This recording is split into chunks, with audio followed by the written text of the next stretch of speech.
Bonjour chers élèves, c'est M. Ndoye, professeur en économie générale au cours privé d'Abar de Tivaouane.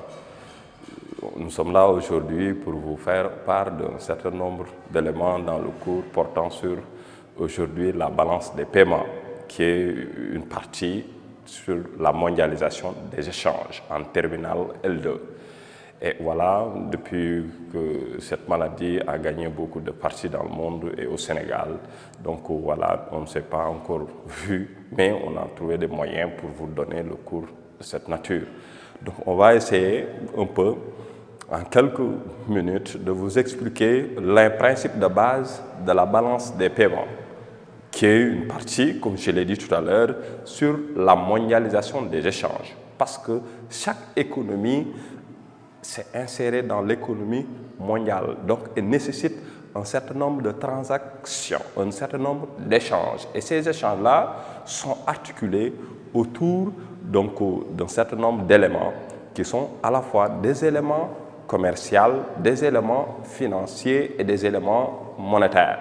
Donc, voilà la nature des relations entre une économie et le reste du monde.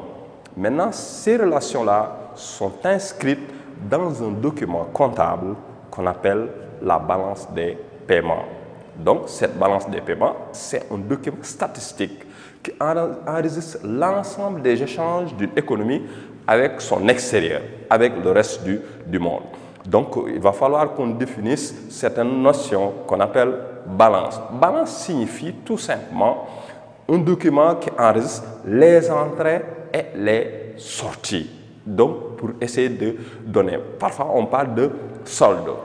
Cela même signifie signification. Donc, de façon résumée, on va vous donner donc les éléments composant la balance des paiements, qui est le document comptable qui enregistre l'ensemble des opérations d'une économie avec son extérieur.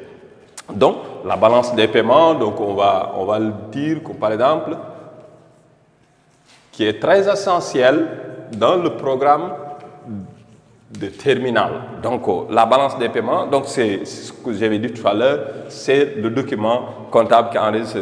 Donc, elle est composée de 3 balances essentielles, significatif. Et la première balance significative, c'est ce qu'on appelle la balance des paiements courants ou balance des transactions courantes ou balance des opérations courantes. Voilà le premier élément de la balance des paiements. Deuxième balance significative, c'est ce qu'on appelle la balance des capitaux. La balance des capitaux qui enregistre les mouvements de flux monétaires et de flux financiers, surtout d'investissement, de capitaux. Et l'autre rubrique, la dernière, donc c'est ce qu'on appelle le solde global. Voilà les 3 éléments essentiels qui composent la balance des paiements. Donc, on va de façon schématique représenter la balance des paiements, qui signifie, BP signifie la balance des paiements, qui est le document comptable qui enregistre toutes les formes de relations économiques d'un pays avec le reste du monde. Donc, cette balance des paiements, comme je l'ai dit tout à l'heure, est composée de ces 3 éléments. Donc, elle est composée de la balance des paiements courants. Donc, et la balance des paiements courants, on l'appelle aussi balance des opérations courantes. Donc, c'est façon simplifiée. BPC signifie balance des paiements courants, ou balance des opérations courantes, ou balance des transactions courantes. C'est la même signification, même appellation. Parfois, dans certains exercices ou bien dans certaines évaluations, on va vous dire, donner synonyme de balance des paiements courants. Si on vous demande ça, c'est la même chose si on dit balance des opérations courantes ou balance des transactions courantes. Donc, première rubrique essentielle de la balance des paiements. Deuxième, c'est ce qu'on appelle la balance des capitaux. BK signifie balance des capitaux. C'est la notation au niveau du jargon économique. On parle de balance des capitaux. Donc, qui est composée à la fois de capitaux à long terme et de capitaux à court terme. On va y revenir tout à l'heure en quelques éléments détaillants donc, de cette balance. Et l'autre dernier élément, c'est ce qu'on appelle la balance globale. Voilà les 3 soldes significatifs de la balance des paiements. Si on vous demande de donner, de représenter dans certains exercices schématisés ou graphiques, représenter les soldes significatifs de la balance des paiements, c'est ces trois-là qu'il faut représenter. La balance des transactions courantes, la balance des capitaux et le solde global. Donc, la balance des paiements courants, donc, cette balance est composée donc, de ce qu'on appelle la balance commerciale et la balance des invisibles. Donc, la balance des paiements courants est composée de deux balances, la balance commerciale et la balance des invisibles. Donc, la balance commerciale, c'est quelle balance? C'est la balance qui enregistre. Retenez, comme je l'avais dit tout à l'heure, balance signifie un document qui enregistre les entrées et les sorties. Raison pour laquelle on parle de balance. Donc, c'est-à-dire qu'il y a deux côtés. Il y a le premier côté, c'est l'entrée. Le deuxième, c'est la sortie. Raison pour laquelle on parle de balance. D'ailleurs, quand on parle de balance, il y a des flux, c'est-à-dire un mouvement d'entrée et de sortie. Donc, on compose balance commerciale. La balance commerciale, c'est la balance qui enregistre les flux de marchandises, c'est-à-dire les flux physiques de marchandises. Et quand on parle de marchandises, on parle d'importation de biens et services, de biens et exportation de biens. Donc, le solde va donner la balance commerciale. Donc, voilà la balance commerciale qui est le premier élément de la balance des paiements courants. L'autre, c'est la balance des invisibles. Parce que dans la nature des biens et services qui sont, ou bien des relations d'une économie avec l'extérieur, il y a les éléments qui ne sont pas tangibles, c'est-à-dire qui, comme son nom l'indique, qui ne sont pas visibles, mais qui comptent essentiellement dans l'activité économique, dans la relation d'une économie avec l'extérieur. On parle des invisibles et c'est très important. Et on va voir ça. Donc, quels sont les éléments qui sont invisibles et qui sont naturellement importants dans l'activité économique? Donc, voilà les deux balances. Donc, composant la balance des transactions courantes qui est un élément de la balance des paiements. La balance commerciale, je l'ai dit tout à l'heure, c'est la différence entre les exportations de marchandises et les importations de marchandises. Exportation, on note ça X. Exportation, on note ça X. Et importation, on note ça M. Donc, la différence donne ce qu'on appelle la balance commerciale. Et cette balance donne ce qu'on appelle, le calcul donne un solde. Et le solde, c'est la différence entre exportation moins importation. Maintenant, on avait dit que quand le solde est positif, on dira que la balance est excédentaire. Quand les exportations dominent les importations de marchandises. Je précise bien de marchandises, des flux physiques de biens qui sont exportés et importés. Parce que parfois, on vous dira exportation de services, importation de services. Donc, ça, exportation de capitaux, importation de capitaux, ça ne s'enregistre pas au niveau de la balance commerciale. La balance commerciale enregistre uniquement les éléments physiques de marchandises. Donc, la différence donne ce qu'on appelle un solde. Donc, quand le solde est positif, c'est-à-dire BC supérieur à 0, on dira que la balance est excédentaire.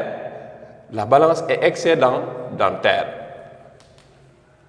Et excédentaire, cela signifie que, donc, du point de vue mathématique, quand on dit BC égale à X moins M, cela signifie que, donc, X est supérieur à M, c'est-à-dire les exportations sont supérieures aux importations. Donc, la balance est excédentaire. Au contraire, si nous avons donc BC négatif, cela signifie que X est inférieur à M, la balance est déficitaire. La balance est déficitaire. Et BC, donc égale à 0, cela signifie que X égale à M, la balance est équilibrée. Donc, c'est les trois éléments que nous avons, soldes que nous avons au niveau de la balance commerciale. Excédentaire, un pays qui exporte plus qu'il n'importe. Déficitaire, c'est le contraire, un pays qui importe plus qu'il n'exporte. Et équilibré, c'est quand donc, les deux éléments de la balance commerciale sont égalitaires au niveau en termes de volume. Donc voilà le premier élément de la balance des transactions courantes, aux balances des opérations courantes, aux balances des paiements courants, c'est-à-dire balance commerciale. Et l'autre rubrique, c'est la balance des invisibles. La balance des invisibles, c'est l'autre élément de balance des transactions courantes qui est composé de la balance des services et de la balance des transactions ou transferts unilatéraux, donc les services. Vous savez, dans les transactions entre l'économie et l'extérieur, il y a les services, et les services sont invisibles, comme par exemple les services de transport, les services d'assurance, les services de revenus, tout cela. Donc, c'est des éléments qui sont pas du tout tangibles, mais qui comptent essentiellement dans l'activité économique, raison pour laquelle on parle de balance des invisibles. Elle est composée de balance des services et transferts unilatéraux. Et les transferts unilatéraux, c'est les transferts publics et les transferts privés, ou bien les transferts reçus et les transferts versés. Donc, nous avons balance des invisibles. Elle est composée de balance des services et balance des transferts unilatéraux. Balance des services, c'est égal à service reçu, moins les services versés. Par exemple, si nous avons un pays comme le Sénégal qui exporte des services, qui verse des assurances en exportant, donc ces assurances-là seront prises en compte par rapport aux produits qui sont importés et qui sont assurés. Donc les valeurs en termes d'assurance ne seront pas prises en compte dans la balance commerciale, mais plutôt dans la balance des invisibles. Et au niveau de la rubrique services reçus et services versés. Voilà la différence. Et aussi, nous avons les transferts unilatéraux. Les transferts unilatéraux, donc nous avons les transferts publics plus les transferts privés. Ou bien on va parler de transferts reçus. On parle de transferts reçus moins les transferts versés. Moins les transferts versés. Donc, voilà les deux éléments de la balance des transactions courantes composée de la balance commerciale et la balance des invisibles. La balance commerciale composée des exportations et des importations. La balance des invisibles composée de balance des services et de balance des transferts unilatéraux, qui sont les deux éléments essentiels donc, de la balance des paiements courants. Aussi, donc, on va donner après le solde global de la balance des transactions courantes aux balances des paiements courants, aux balances des opérations courantes. Le solde, c'est quoi? C'est la différence entre les entrées et les sorties, et ça va donner un signe qui est soit positif, négatif ou égal à 0.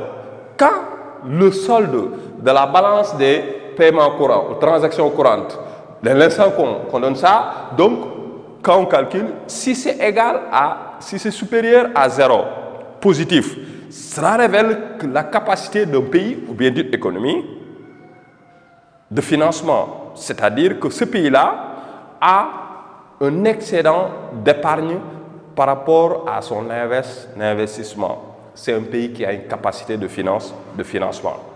Donc, c'est un pays qui vit en dessous de ses moyens. C'est-à-dire que ses moyens de production de biens et services sont supérieurs à ses besoins. Donc, on parle de pays à capacité de financement. C'est-à-dire que ici, je vais donner le solde de la balance des paiements courants. Donc, si c'est positif, j'ai dit tout à l'heure, il y a capacité de financement. Capacité de financement. Capacité de financement, cela signifie que l'épargne que notre E est supérieur à l'investissement. L'épargne est supérieure à l'investissement. Donc, c'est le cas de certains pays qui procèdent parfois à des raisons. Donc, de façon simplifiée, donc on va donner aussi quand la balance des paiements courants est déficitaire, donc on aura donc un pays qui a besoin de financement. Donc, un pays qui a besoin de financement, c'est-à-dire que son épargne est inférieure à l'investissement. Maintenant, quand le solde est égal à 0, c'est un pays qui n'a pas de capacité de financement, ni de besoin de financement, qui est peu compétitif par rapport au reste du monde. Donc, les deux, donc l'un est, pour la première partie, le pays a des capacités de financement, il est compétitif, l'autre, il ne l'est pas. Donc, voilà, donc de façon résumée, la balance des paiements courants, qui est la première rubrique. Donc, la deuxième, c'est, donc de façon assez rapide, la balance des capitaux. Elle est composée de la balance des capitaux à long terme et des capitaux à court terme. Et le long terme, c'est quand c'est supérieur à 1 an, et le court terme quand c'est inférieur à 1 an. Donc, l'autre rubrique. Et la dernière, c'est la balance globale. La balance globale, c'est qu'on appelle aussi le solde global de l'économie. Le solde global est composé de la balance, donc, de la balance des paiements courants, qu'on avait dit, mais aussi de la balance des capitaux, et plus la rubrique qu'on appelle erreurs et omissions nettes, parce que dans l'activité économique, donc, les mouvements financiers n'ont pas le même timing que les mouvements physiques de marchandises. Donc, ils évoluent dans des sphères temporelles qui sont un peu différentes parfois. Donc, pour corriger des différences statistiques ou bien des manquements statistiques, parce que l'activité économique, la comptabilité nationale est enregistrée selon le principe d'annualité. Donc, il faut respecter ce principe, alors que les flux ne connaissent pas ce principe. Donc, pour équilibrer ça, il y a ce qu'on appelle la rubrique erreurs et omissions qui essaie d'équilibrer cette partie. Donc, voilà, de façon résumée, la balance des paiements, donc, de façon ramassée, qu'on va donner l'essentiel de l'activité d'une économie avec le reste du monde.